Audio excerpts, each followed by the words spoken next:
फरवरी 2026 वो rocket programme जिसने चंद्रयान 3 को चांद के साउथ पोल तक पहुंचाया, उसके project director Victor Joseph T इस्तीफा दे देते हैं सिर्फ 13 महीने का प्रोग्राम को लीड करने के बाद। और ये सिर्फ इकलौता केस नहीं है। पिछले कुछ महीनों में 100 से भी ज्यादा साइंटिस्ट और इंजीनियर चुपचाप इसरो छोड़ के जा चुके हैं। Hello and welcome to my channel the Globix. आज की वीडियो में हम बात करने वाले हैं इसरो के अंदर दरअसल हो क्या रहा है, साइंटिस्ट क्यों छोड़ करके जा रहे हैं, सरकार फिलहाल ऐसा क्या रूल लाई है।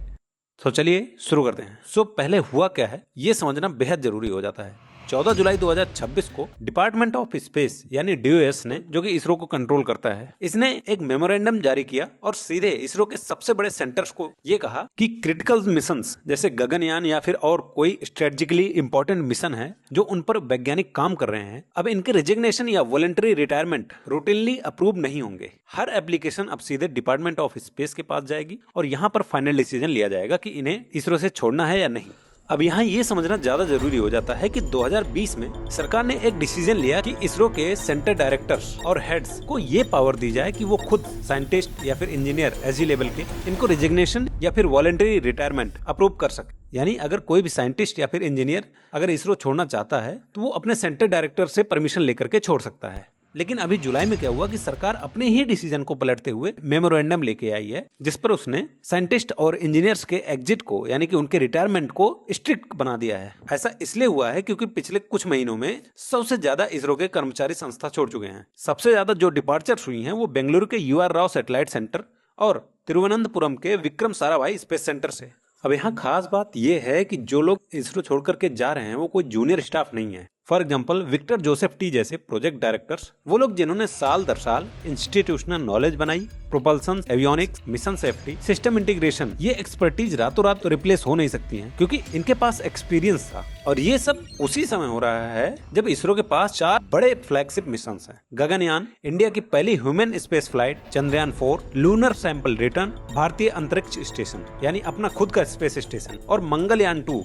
ऐसे समय पे एग्जिट्स यानी रिजिग्नेशन और भी ज्यादा मुश्किल इसलिए भी हो जाते हैं क्योंकि अगर पिछले साल की तुलना में हम कंपेयर करें तो इसरो की परफॉर्मेंस जो है वो कहीं ना कहीं कम हुई है। फॉर एग्जांपल PSLV मिशन इसी साल शुरुआत में तीसरे स्टेज पर एनोमली की वजह से फेल हो गई थी और इससे पिछले साल दूसरी बड़ी PSLV फेल हुई थी। गगनयान का पहला अनक्रूड टेस्ट फ्लाइट ये भी अपनी ओरिजिनल टाइमलाइन से पीछे चल रहा है। यानी कि अगर बात को सीधी तरह से समझा जाए तो जिस वक्त इसरो को सबसे ज्यादा एक्सपीरियंस साइंटिस्ट और इंजीनियर्स की जरूरत थी, ये सब उसी समय हो रहा है। इस दिन की शुरुआत तभी हो गई थी जब 2020 में भारत ने स्पेस सेक्टर को प्राइवेटाइज किया था। 2023 में इंडियन स्पेस पॉलिसी आई और उसके बाद जो इकोसिस्टम खड़ा हुआ वो तो अनबिलीवेबल था। अभी तक लगभग 400 प्लस रजिस्टर्ड स्पेस स्टार्टअप्स हो गए हैं। $500 मिलियन से ज्यादा का इन्वेस्टमेंट आया है। इनमें 150 मिलियन तो केवल 2025 में ही आए थे।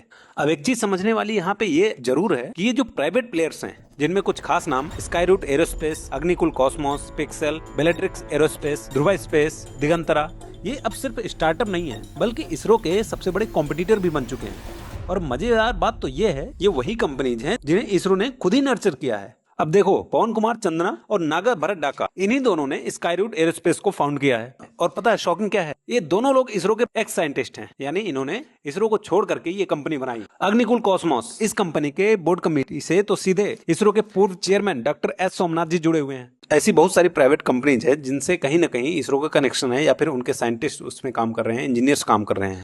सब कुछ ठीक है, बट व्हाट अबाउट इसरो? सरकार इसरो को बचाने के लिए इस पर क्या काम कर रही है? सबसे बड़ा सवाल यही है। इसका जवाब जानने के लिए तो सबसे पहले ये जानना होगा कि आखिर ये छोड़कर जा क्यों रहे हैं। तो देखो, इसे मैं आसान भाषा में समझाता हूँ। साइंटिस्ट सिविल सर्वेंट्स की तरह क्लासिफाइड है, यानी फिक्स्ड गवर्नमेंट पे स्केल है, जो कि प्राइवेट मार्केट के मुकाबले में बहुत पीछे है। कुछ रिपोर्ट के मुताबिक तो ये भी है कि डिसीजन मेकिंग अब पहले से ज्यादा सेंट्रलाइज हो गई है। बड़े टेक्निकल और एडमिनिस्ट्रेटिव डिसीजन अब सीधे चेयरमैन के ऑफिस से लिए जाते हैं। प्राइवेट कंपनीज में क्या है कि मौजूदा गवर्नमेंट सैलरी के मुकाबले में 2-3 गुना ज्यादा का पैकेज, स्टॉक ऑप्शन, उन्हें इक्विटी लेने का भी मौका मिल जाता है जो एक गवर्नमेंट कॉन्ट्रैक्टर को कभी नहीं मिलती। अब यहाँ गवर्नमेंट का क्या रोल है ये समझो। सरकार ने पहले तो सेंटर डायरेक्टर्स को ये पावर दे रखी थी कि वो अपने साइंटिस्ट और इंजीनियर्स को वॉलंटरली रिजिग्नेशन दे सकते हैं। लेकिन जब उन्होंने देखा कि इतनी ज्यादा नंबर्स में लोग रिजाइन करके दूसरी जगह जा रहे हैं, 14 जुलाई 2026 को एक नया मेमोरेंडम लेके आई।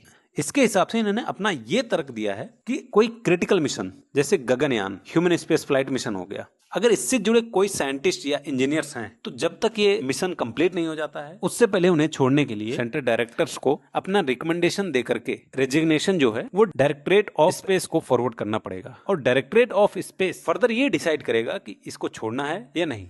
यहाँ पर फिर से वही सवाल खड़ा हो जाता है कि रिस्ट्रिक्शन लगाना प्रॉब्लम को सॉल्व करता है या फिर उसे टाल देता है। दुनिया भर की अलग अलग स्पेस एजेंसीज में भी ऐसा होता है। नासा जैसी बड़ी स्पेस एजेंसी में, जो कि ये भी अमेरिका की एक सरकारी स्पेस एजेंसी है, इसके साथ भी सेम वही हालात है। Privatisation of the space sector is very good part. इससे स्पेस सेक्टर में एक अलग लेवल का बूम आया है।